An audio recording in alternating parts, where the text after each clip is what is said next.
Welcome to Russian History Retold, Episode 243, The Russo-Turkish Wars, Part 1. Last time, we covered the life of Maxim Gorky, finishing up our discussion of some of the great Russian and Soviet writers of the 20th century and late 19th.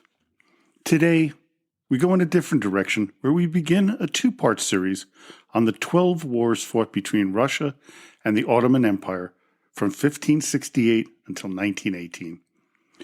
These wars marked the gradual decline of the Turks and showcased the rise of Russia as a great power.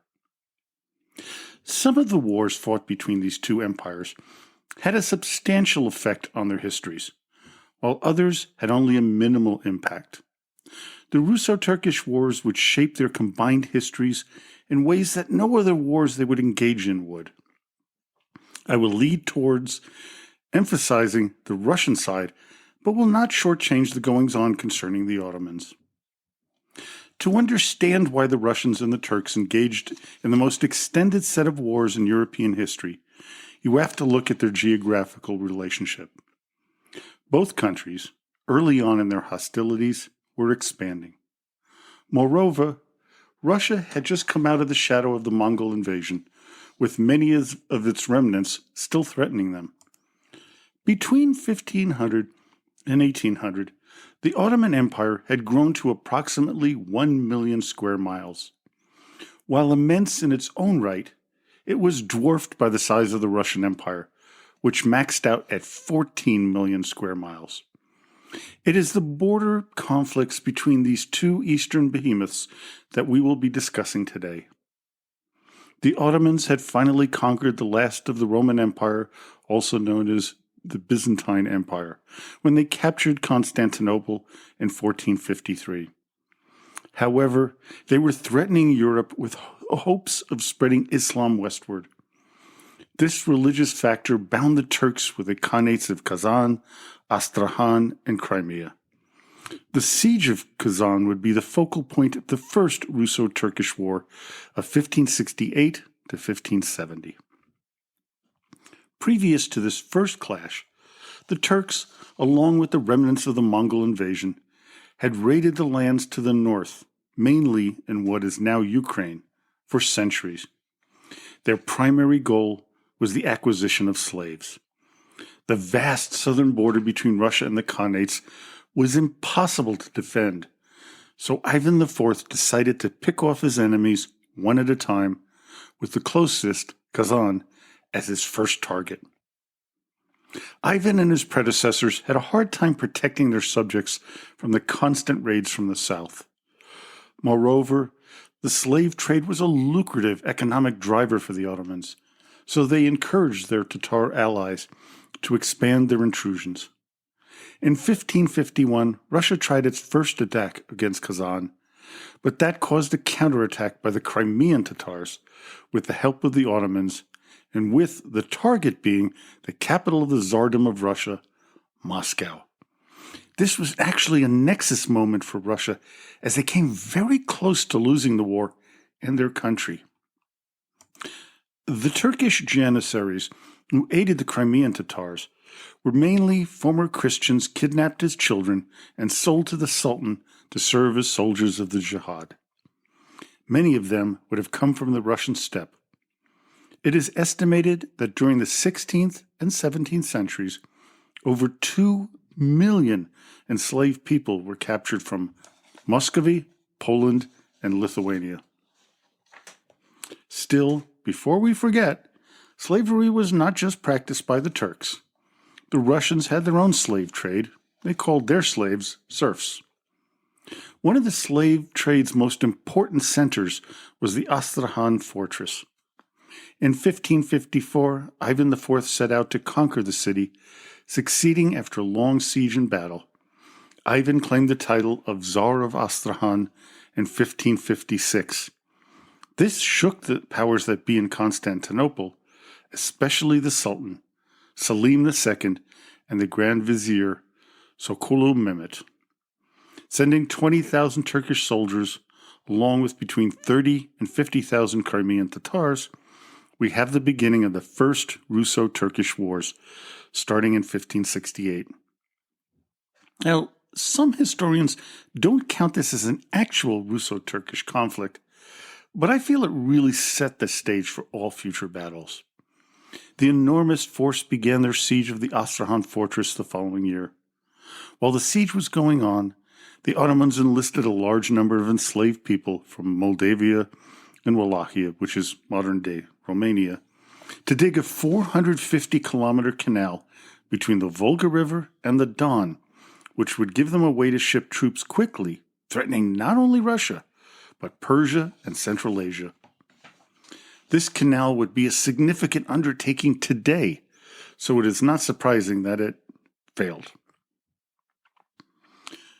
The governor of Astrahan, Pyotr Serebriani, set out a bunch of troops to harass the besieging army of the Turks.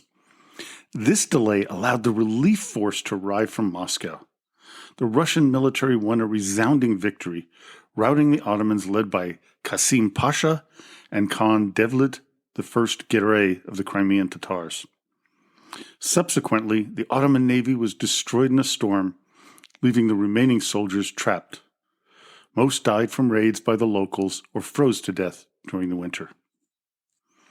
The Ottomans could always muster up new troops from within their empire, but rebuilding a navy, well, that was a whole different ballgame. Because of this, they hastily signed the Treaty of Constantinople in 1570. However, this would turn out to be just a ruse, as Khan Devlet I Giray planned a massive invasion of Russia with the capital, Moscow, as his target. Gathering up 120,000 men, 80,000 Tatars, and 40,000 Ottoman troops, Giray invaded Russia in May 1571.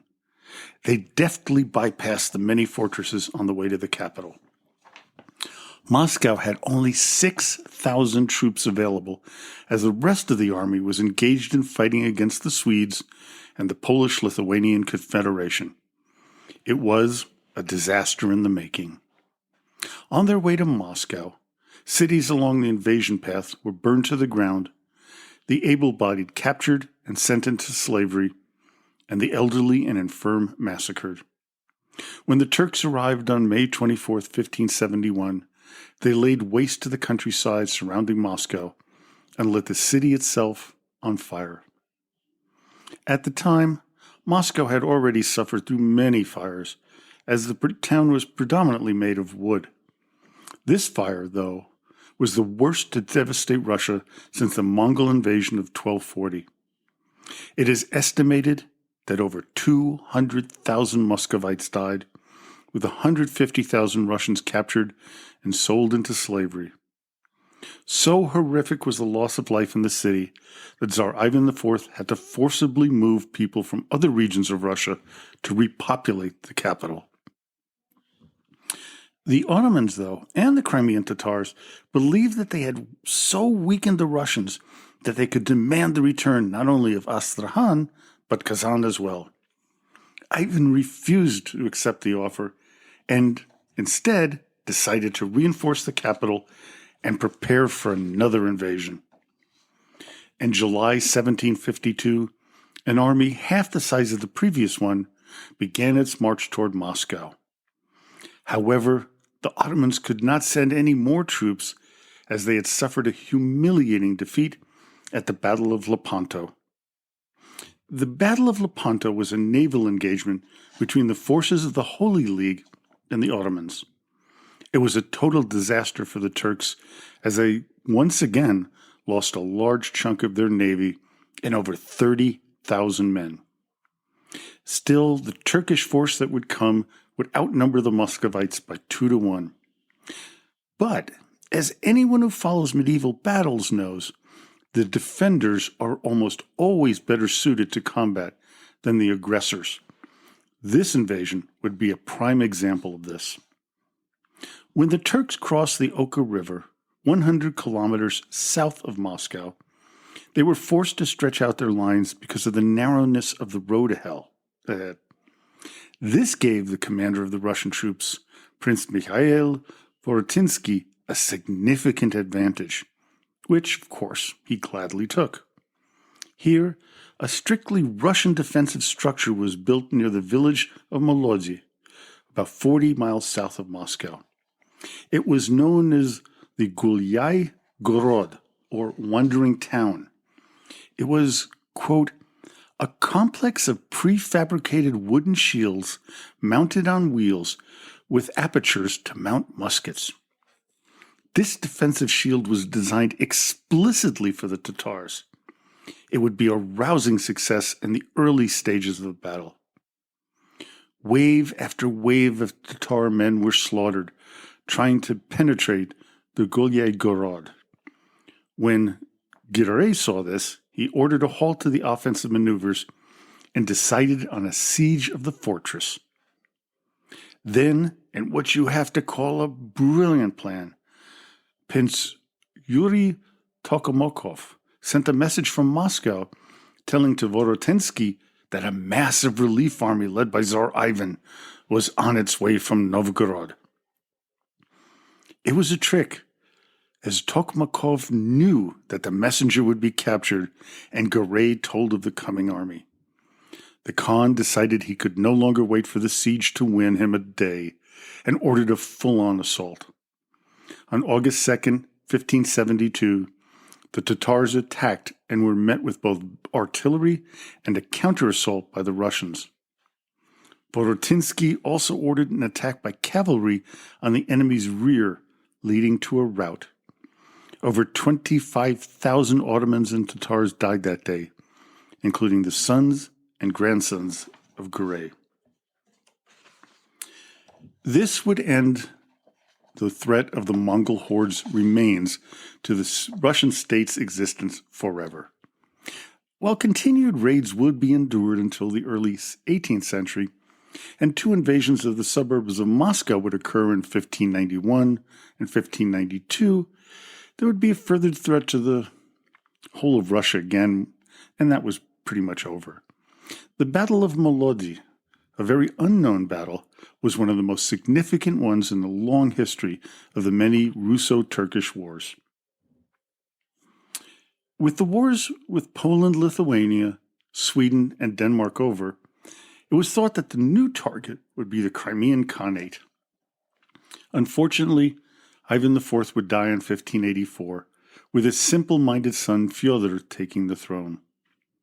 When he died in 1594, the infamous Time of Troubles threatened the land of the Rus. This would have been a grand opening for the Ottomans, but they had their issues with the West, as did the Russians. The Turks were engaged in a series of wars with the Germans, Venice, Spanish Habsburgs, and Poland-Lithuania. The Ottomans faced problems on their western borders and had to deal with rebellions in the Balkans and an eastern threat from the Shiite Safavid Empire. The eastern threat would be ended in 1618 with the signing of the Treaty of Sarov. While this would have opened things up for another attack on Russia, for the first time, the Sultan, Osman II, would be murdered. Moreover, it would cause a weakness in the leadership for a number of years. The great expansion of the Ottoman Empire came to a halt around the mid-17th century. The Europeans had caught up militarily to the Turks, as they did not implement any improvements or reforms. The Russians, for their part, while not advanced in their changes to their armies as the Europeans, did make some significant jumps in their effectiveness as fighters. They would change from a boyar army to a professional one. They would utilize heavy cavalry, pikemen, dragoons, light cavalry with firearms, and the now infamous streltsy. Unfortunately, within the Ottoman military ranks, there was a lot of infighting to keep the old ways. It would cost them dearly. The next great battlefield between the two sides would be over the control of Ukraine in the 17th century. This would have grave consequences for the history of Ukraine, as well as the current state of events that are unfolding on the Russian border.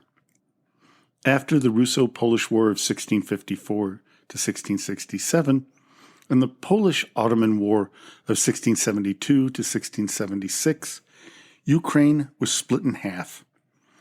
The left bank side, which when you look at a map is on the right side of Ukraine, they would ally themselves with Russia. And the left bank means the left of Russia. So while the right bank, which is on the left side, would side with the Ottomans. This split is being used by Putin as a wedge issue and potential for an invasion of Ukraine, which we saw occurred in February of 2022. This split in the Russo-Polish War would begin the growth of Russia from a regional power to a global power and set the stage for building an empire. This war was precipitated by the Klementensky Rebellion of Zaporizhian Cossacks, which began in 1648. The local Cossacks were starting to chafe under the rule of the Poles and Lithuanians, primarily due to their Catholic leanings. As a result, they would reach out to the Tsar of Russia to aid them in their rebellion. The Russo-Polish War would signify the Poles' waning power and Russia's rise. This would greatly concern the Ottomans. The trigger was in 1651, when an assembled Zemsky Sobor voted to acknowledge the Cossacks as part of the Moscow sphere of influence and to enter the war against Poland and Lithuania. Tsar Fyodor III waited until 1653 to accept the decision and asked for a second positive acclamation, which he received. After the Cossacks ratified the agreement at the Pereyaslav Council, the Poles and the Lithuanians had no choice but to prepare for war. Also known as the 13 Years' War, it would begin in 1654 and go back and forth until it looked like the Polish-Lithuanian Commonwealth would win in 1660, when the Polish King John II Casimir ended the Second Northern War against Sweden with the Treaty of Olivia. He could now concentrate all his forces on the Russian-Ukrainian left bank front. However, Casimir's gains early on would vanish over the next 7 years. He was forced to sign the Treaty of Andrusovo, giving Smolensk and the left bank to Russia. It would hearken to the era in Poland known as the Deluge. The Commonwealth would lose 1/3 of its population during this period. The Ottomans, on their part, were deeply concerned with the growing power of the Russians and the loss of the buffers of Poland and Lithuania. Ivan Samolovich, the hetman of the left bank, would cross the Dnieper River with 30,000 men to take the fortress city of Shahirin and afterward Doroshenko. This incited a response from the Ottoman Sultan Mehmed IV to send troops to retake the cities. In 1677, an army of 45,000 Crimean Tatars and Ottoman troops left for Shahirin. However, it would be stopped short of its goals by smashing defeats of its military. Oh, but this did not stop Mehmed IV from trying again, this time with a far larger force of 120,000. Approximately 70,000 were Ottomans, with the remaining 50,000 being Crimean Tatars. Here, we first hear the name of one of the great defenders, Patrick Gordon, one of Peter the Great's soon-to-be best friends. With the odds significantly against the Russians, Gordon, along with Princes Rododanovsky and Samoilovich, knew there was no way to defend the fortress of Shahirin safely and effectively. So instead, they decided to rig the city with gunpowder magazines. When the Ottoman Empire or army entered, they exploded, killing thousands of their troops. The Russian forces made a beeline dash for Kyiv, which they reached, forcing the two sides to sign another treaty known as the Peace of Bakhchisaray on January 3, 1681. It was to last for 20 years, laying a border of the Dnieper River as the boundary between the two states. It was to last 20 years, but it would only last 5. In 1682, Fyodor III died without having any children of his own. The crown went to 2 half-brothers, Ivan, who was 15, and Peter, who was 10. Sophia, their sister, would take the reign. She would smartly negotiate what was known as the Eternal Peace Treaty with Poland in 1686. This would free the Russians to take on their mortal enemies, the Khanate of Crimea, along with their allies, the Ottomans. After the Ottomans were routed at the Siege of Vienna on September 12, 1683, Russia began negotiations with the Holy League to become a member against the Turks. They would be welcomed in 1686, joining the Polish-Lithuanian Commonwealth, the Republic of Venice, and the Papal States. This was another brilliant move by Sophia on paper, but in reality, it would turn into a fiasco and would eventually lead Sophia and her partner, Prince Vasily Golitsyn, to fall from power in 1689. With large armies in tow, Golitsyn was unable to finish off the Crimean Tatars. The first battles were so badly planned that they would basically be viewed as a standstill. The second was far worse for the Russians, suffering severe losses of 35,000 men. While this war would essentially be deemed a tie, it would usher in a completely new era in the war between the two empires. This time, the Ottomans would meet their match with the new Tsar of Russia, Peter the Great. Under his reign, the Russian army and, more importantly, their navy would become one of the most powerful in the world, much to the chagrin of the Ottoman sultans. The next disastrous war was the one fought between 1710 and 1711 during the reign of Peter the Great. The Russians had just defeated the Swedish king, Charles XII, at the Battle of Poltava. Charles and a few of his men escaped the carnage and made their way into Ottoman Empire, specifically Bender, Moldavia. Peter demanded that the Sultan expel Charles, which of course he refused. Seeing that the only way to finally end the Great Northern War, Peter decided to invade. This would be known as the Russo-Turkish War of 1710-11, or the Pruth River Campaign. Having been turned down by Ottoman Sultan Ahmed III, Peter the Great took his army of 38,000 Russians with 5,000 Moldavians and marched into Ottoman territory on November 20th, 1710. Moldavia's ruler, the Hospodar Dmitry Cantemir, and Tsar Peter signed the Treaty of Lutsk on April 13, 1711, to protect each other from enemies. What Peter and Cantemir did not know is that the Sultan had amassed an army of 200,000 to counter the invasion. The Battle of Staniletsy would cause Peter and his army to be surrounded by the Ottomans and their ally, the Crimean Tatars. Charles XII wanted the Turkish military to destroy the Russians, and Peter with him. He begged them. But the Tsar offered a peace treaty, along with a hefty bribe, to Baltagi Mehmed Pasha. The Treaty of Pruth, signed on July 21, 1711, would be reconfirmed in 1713 through the Treaty of Adrianople. It stipulated the return of Azov to the Ottomans.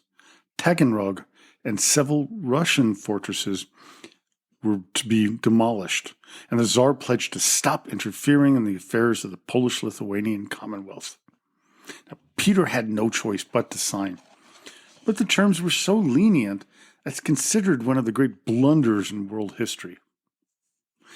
There are many nexus points in history where something, had it happened differently, would have changed the trajectory of a country or an individual. For example, had Baltagi Mehmed Pasha decided to capture or kill Peter, and he had every opportunity to do so, Russia may never have become an imperial power. They would likely never have had any foothold in the Caucasus, and the Balkans would have remained an Ottoman holding for a lot longer. While the news of the victory was greeted with jubilation in Constantinople, he was dismissed when it was learned that Baltagi Mehmed Pasha had given up a complete victory at hand. Moreover, his enemies, which included the Crimean Tatar Khan and Charles XII, would rail against him in the court of the Sultan. As a result, Baltagi Mehmed Pasha died in exile in 1712. Around the time of Peter the Great's death in 1725, the Persian Empire began to make inroads into Ottoman territory. They had fought unsuccessfully against the Russians in 1722 to 1723, which gave up land in Anatolia, modern-day Armenia. By 1732, Empress Anne had negotiated a treaty with the Persians to bolster the threat against the Turks. This was affirmed again in 1735. This would lead to a Russo-Persian alliance against the Ottomans. In 1735, the Persians began to take territory away from the Ottomans, which angered Sultan Mahmud, but it did not trigger a declaration of war. What started things was the continued incursions of the Turks' ally, the Crimean Tatars, into the left bank of Ukraine. So, in the spring of 1735, Field Marshal Burkhard Christoph von München took a Russian army of 62,000 men into Crimea with the intent of conquering its long-term enemy. By this time, the Crimean Tatars were using the same fighting style they had since the Mongol invasion of 1240. They were light-mounted warriors who would turn out to be no match for the Russians' more modern army with muskets and artillery. The Crimeans raced back to their fortress at Perekop, a place that they were able to defend in 1689 when the Russians tried to take it. This time, the Crimeans were not so lucky. The fortress was destroyed. The Russians followed up on the victory and took the entire peninsula, slaughtering tens of thousands.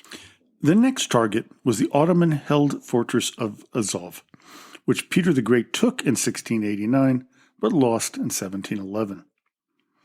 On June 19th, the fort was retaken through the use of 60 galleys and 15 artillery platforms in the waters surrounding the fortress.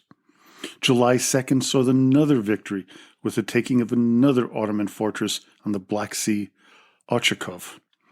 The defenders had run up a white flag in surrender, but the Russians killed all 13,000 of them in the fort. While the Russians were winning battle after battle, the Austrians tried their hand against the Ottomans, but they were much less successful, losing several major encounters. But a far more deadly enemy was to plague all sides of this war: the Black Plague. A major outbreak among the Austrian troops began in 1738. It quickly surged through the Austrian Empire, Ottoman Serbia, Wallachia, Moldavia, Ukraine, and Crimea.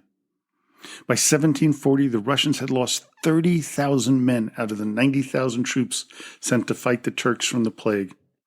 In battle, they only lost 2,000. This is a very common occurrence in fighting in the past. Usually, more men died from disease or infection than did in the fighting. After returning to fighting the Ottomans, the Austrians continued to lose, while the Russians continued to win.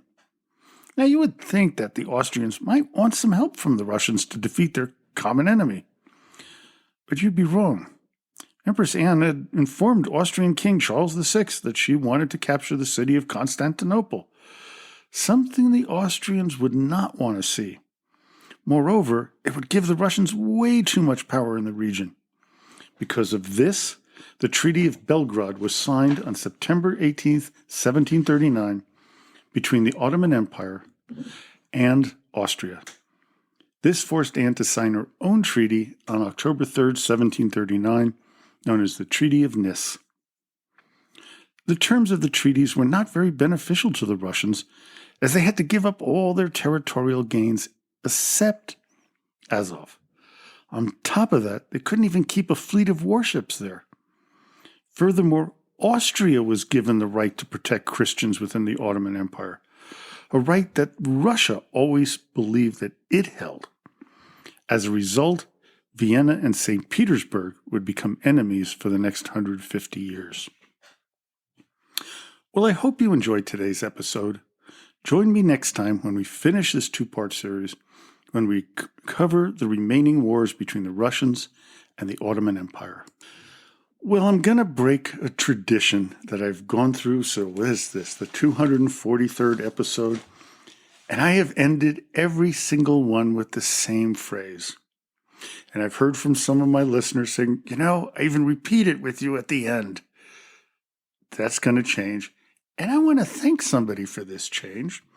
It's one of my reviewers recently on Apple of the podcast. And he said, Mark, when you say "Das Vidanya и Spasibo Большое," you're saying basically thank you very much. There's a better way to do that for your podcast. And today, I'm going to end the podcast that way. So, until next time, "Das Vidanya и Spasibo za Vnyamanya." What that means is goodbye and thank you for listening. And I really thank all of my loyal listeners for all these 12 years for listening. We are on the precipice of Thanksgiving here in the United States, and I want to wish everybody happy Thanksgiving. And to everybody in the world, again, "Das Vidanya и Spasibo za Vnyamanya."